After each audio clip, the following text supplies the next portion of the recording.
The late 90s saw many game companies make the inevitable jump to 3D, rising to the challenge of the next generation of consoles.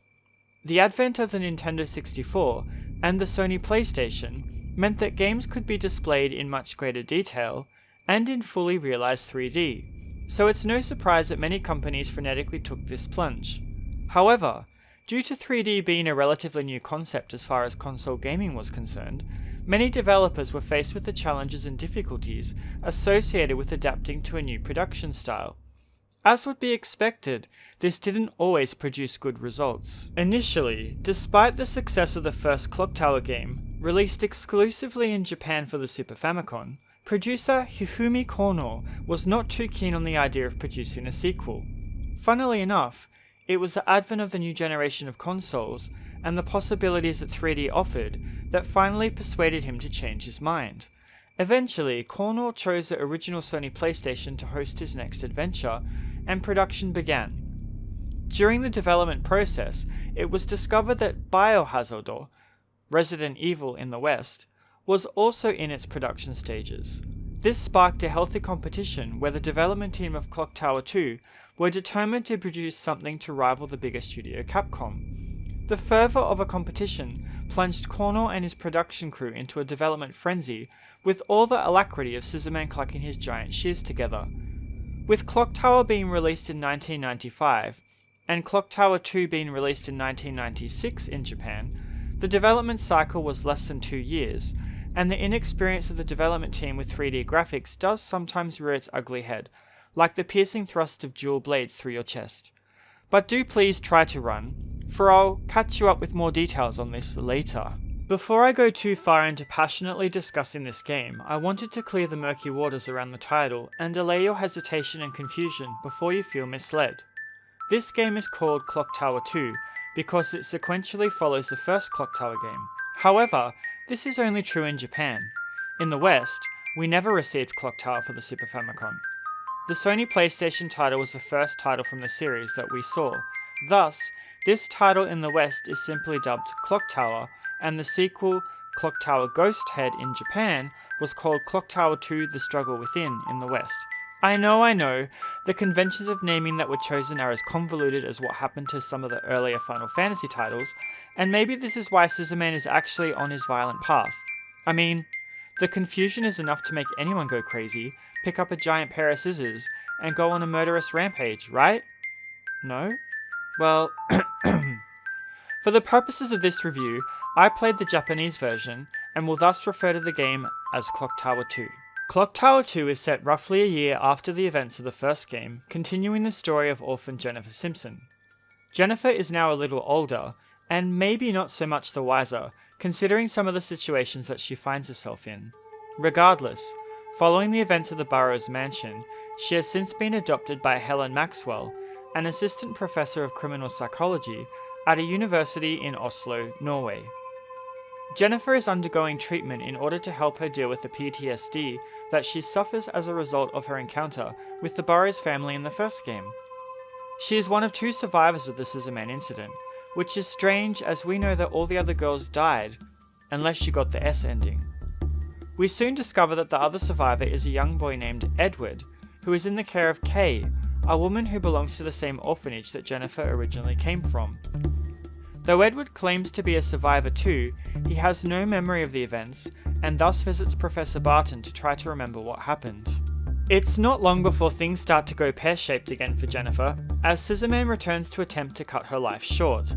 The danger isn't just isolated to Jennifer, however, as this time around anyone associated with the Scissorman case becomes a target, and nowhere is safe. After escaping Scissorman in different locations, and reclaiming the demon idol, the story will eventually culminate at the discovery of a castle in England belonging to the Barrow's lineage, where the final showdown takes place. Continuing the trend of using a damsel in distress trope and subverting it, again you play the game from the perspective of Jennifer, though additionally you will also play as Helen. Both are equally as helpless as each other, and with only one exception will not miraculously learn how to use a firearm to defend themselves, or others at any point in the game. By relegating the player once more to not being able to practically defend themselves, the game becomes more frantic especially at the points where you're being pursued by Scissorman. That's not to say that you are completely helpless. Jennifer and Helen are both resourceful and can find a multiple of objects to hide from or hinder Scissorman with.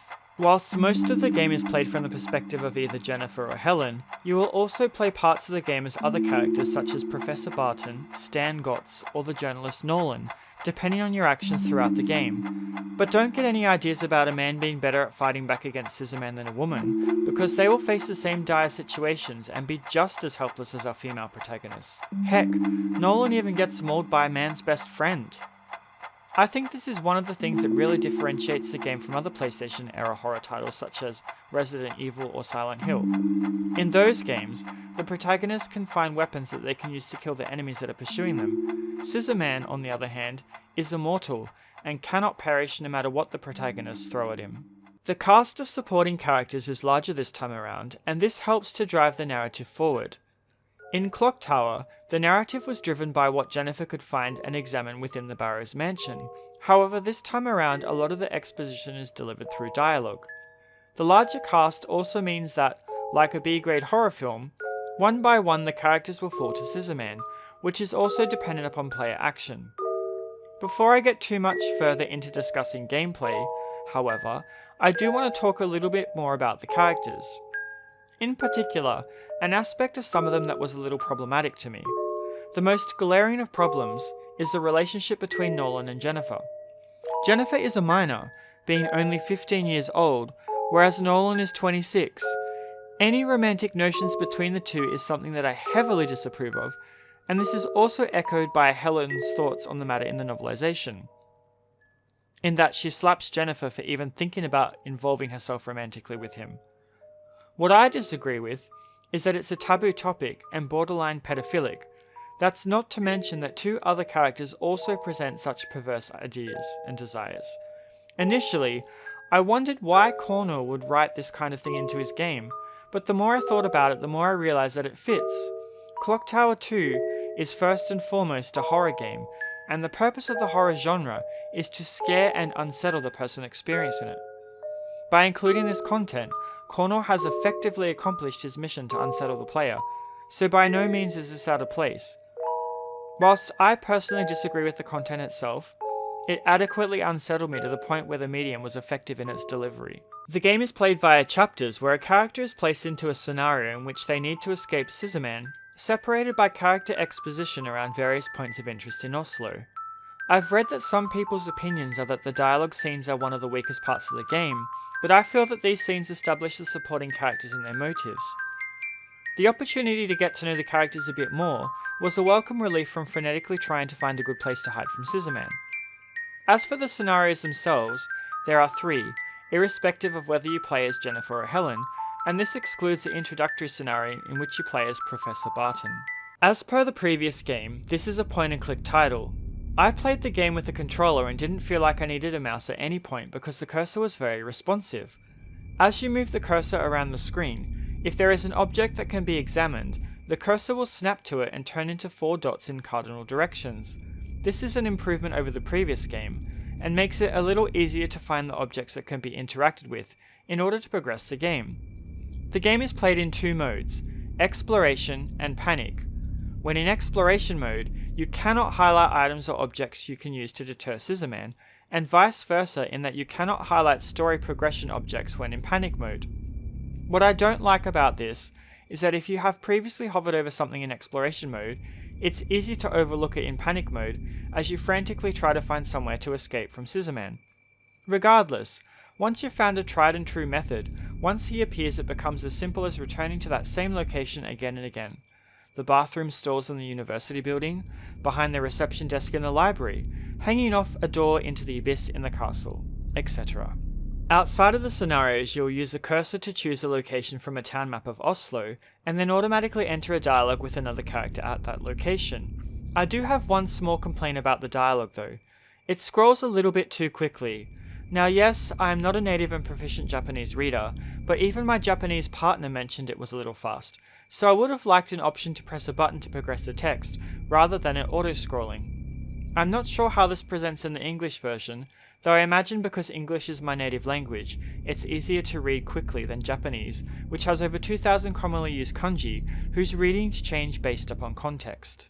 One other thing I want to point out about the gameplay is that as the player, sometimes I felt a little disconnected from the whole experience because of a lack of agency. You don't directly control the character, so escaping Scissorman often ended up becoming more of a chore of waiting for the character to run, sometimes walk, to where I'd clicked, before Death's shears ended up in my protagonist's back. Moreover, there were times when the solution to a puzzle was obvious to me, yet in order to solve it, you needed to complete a set of steps in a specific order. For example, in Helen's last scenario, she can find Nolan's recorder on the ground. If you picked up the flashlight in an earlier scenario, the batteries from this recorder are required to power the flashlight. But Helen will only take the batteries after you have tried to use the flashlight on a specific fireplace.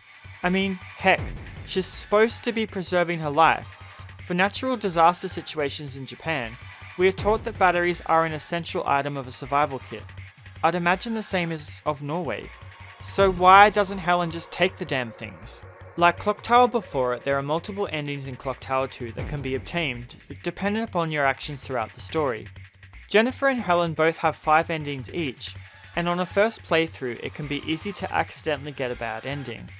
When I was playing through Helen's scenario, for example, in the interest of being thorough and exploring, I entered a chapel in which Jennifer was hanging on a cross. Because I didn't have the required item to stop Scissorman in my inventory, he killed her, and that was that. To circumvent this, and the need to use the internet as a guide, you can find hints hidden throughout the game in innocuous places. When read from the main menu, they can give tips on how to get the different endings, which was a nice way to keep the game insular without having to consult external sources for advice. Where Resident Evil chose to use 3D character models on pre-rendered backgrounds, Clock Tower 2 fully realizes the characters and backgrounds in 3D textures, using clever camera angles to show or hide what it wants the player to see. I think this works well, especially in tight claustrophobic places where you don't know if Scissorman could be hiding behind a background object. Though I wasn't a fan of how the characters' shadows were displayed, as they were usually a mesh of shapes, roughly connected in the form of a modular doll. For me, this made some of the scenes seem humorous, when they were supposed to be terrifying. I did really love some of the art, however, especially the painting in the chapel, and the one in the basement of Barrow's castle. There are Cgi cutscenes that exist. These stop end, with the beginning being a realization of the ending of the first clock tower, replete in full 3D, and also the ending sequences. The graphics in these movies are compressed and grainy, which is to be expected for the time, and the renders nostalgically look like plastic models, which took me back to my teenage years of playing the Sony PlayStation all night, blissfully unaware of the adult duties that would soon fall upon my shoulders. Again, like the previous title, music doesn't play a major role in this game.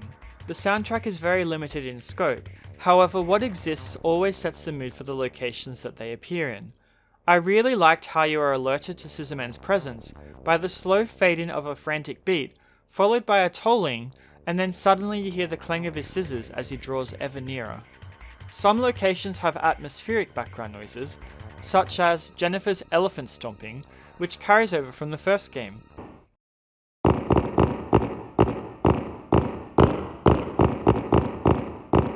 Helen is no better.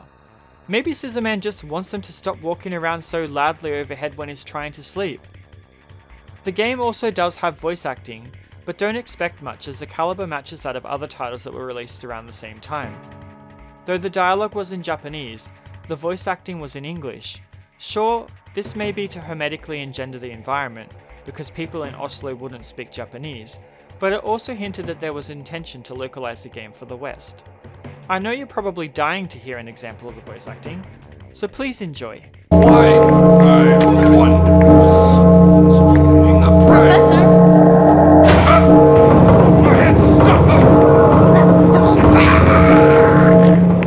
Clock Tower 2's transition to 3D was about as awkward as a guy who's realised for the first time that his dick can be used for more than urination.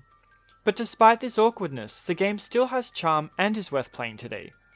The inclusion of a robust cast, despite some of their perversions, creates an experience much different to what we received in the first game. Playing as two protagonists, who each have their own endings, certainly adds incentive to play the game more than once, and the hints assist to overcome any oversights you may have as a player when trying to attain alternate endings. Overall, despite some of the points of contention that I mentioned earlier, I did enjoy the experience and will miss the writing of Kono. Sadly, this was the last game he wrote for the Clock Tower series, and consequently Jennifer was never seen again.